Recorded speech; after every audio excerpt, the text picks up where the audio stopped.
Today on Abbreviated Bios, we look at one of the leading patriots during the events leading up to the American Revolution. His life, however, was cut short at the Battle of Bunker Hill. His name was Dr. Joseph Warren. I'm Stephen Yoder. Joseph Warren was born June 11, 1741 in Roxbury, Massachusetts. He was the oldest of four sons of Joseph and Mary Warren. His father died when young Joseph was 14 years old. Joseph entered Harvard that same year of 1755. He graduated in 1759. Warren taught for a year at Roxbury Grammar School. He became a Freemason in 1761 and a Grand Master in 1769. To become a doctor, Joseph studied under Dr. James Lloyd. During the early years of his practice, he met and married Elizabeth Houghton in 1764. They would have two sons and two daughters together. She died in 1773. Warren had a good reputation as a doctor and treated both Patriots and Tories. He inoculated John Adams with smallpox, and they became friends. He became associated with Sam Adams after the Stamp Act crisis, and by the time the Townshend Acts were passed, he was one of Adams' most trusted assistants. Warren wrote an article in the Boston Gazette that so inflamed Governor Barnard that he tried to prosecute the printers for libel. Warren stated the governor was totally abandoned to wickedness. Barnard's attempt did not succeed. Warren was very active in town meetings as an ally of such people as Samuel Adams, John Hancock, and James Otis, who was pictured. He was part of a committee that informed new Governor Hutchinson that the British troops stationed in Boston needed to be removed. When the situation flared up into the Boston Massacre, Joseph Warren treated some of the victims. After the Boston Massacre, Warren became more heavily involved in the Patriot cause. He made a memorable second anniversary address commemorating the Boston Massacre in 1772. He wrote a list of the infringement of those rights in 1772 as part of a pamphlet called A State of the Rights of the Colonists. Joseph became the chairman of the Committees of Safety. During the Tea Act controversy, Warren was part of the group planning the Tea Party.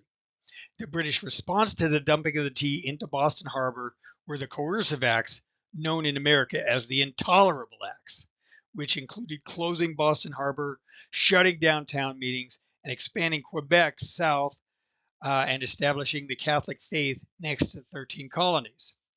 In response to these, Warren authored the Suffolk Resolves. This document instructed colonists to reject the Intolerable Acts. The colonies needed to prepare to defend themselves from the British Army.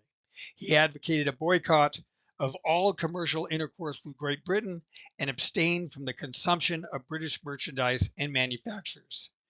He condemned the establishment of French laws and Catholicism next to the colonies as an attack on Protestantism. The resolves were approved and sent on to the Continental Congress, where it was adopted in full. Joseph Galloway in Philadelphia called it a declaration of war. As events began to heat up, the widower Warren sent his four kids to live with their grandmother. By 1775, Warren's home had become the headquarters of the Patriots. In March of that year, he again gave the annual address on the Boston Massacre. He showed up in a toga, but gave an inoffensive speech to thwart a British plot to start an incident.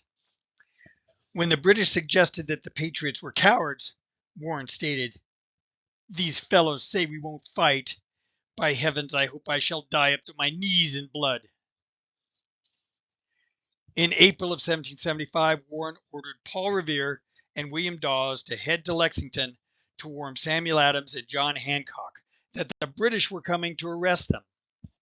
At the Battle of Lexington, Warren showed up to care for the wounded, and a musket ball grazed his wig. After the battle, the British were trapped in Boston. Warren put out an appeal for men to come to Boston, and 20,000 had arrived within a few days, including Colonel Israel Putnam. Warren organized the volunteers into companies of 50 men. On June 14th, he was elected Major General. On June 16th, Warren resolved to go to Breed's Hill, and people warned him not to do it. He told a friend, probably his fiancée, Mercy Scollet, "Come, my little girl, drink a glass of wine with me for the last time, for I am going to the hill tomorrow, and I shall never come off." On June 17th, Warren went to Bunker Hill and was assigned to go to Breed's Hill. Even though he outranked them, he voluntarily put himself under the command of General Prescott and Colonel Putnam, since they had been professional soldiers. During the third attempt of the British to take that hill, as most of the Americans had run out of ammo, the Americans had to retreat. Warren was one of the last to attempt to leave, but was shot in the head and died. As the British realized who they had killed, they stripped him, bayoneted him multiple times, and dumped him in a trench with other soldiers and buried him. British General Gage stated that Warren being dead was worth 500 soldiers.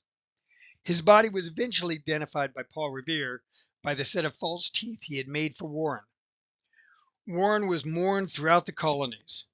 In April 1776, he was dug up and the body lay in state in Boston. He was then reburied at the old granary burial ground. In 1825, Warren's remains were exhumed and reburied at St. Paul's Church next to his brother John. Warren left behind 4 orphans who were in great poverty until 1778, when Benedict Arnold gave $500 for their welfare and petitioned Congress for a major general's half pay for their welfare until the youngest reached age 21. Joseph Warren was considered a top leader of the early Patriots. Who knows where he may have ended up if he had lived through the Revolutionary War. Thank you for listening to Abbreviated Bios. Please give it a 5-star ranking if you like it and share it with your friends. See you next time.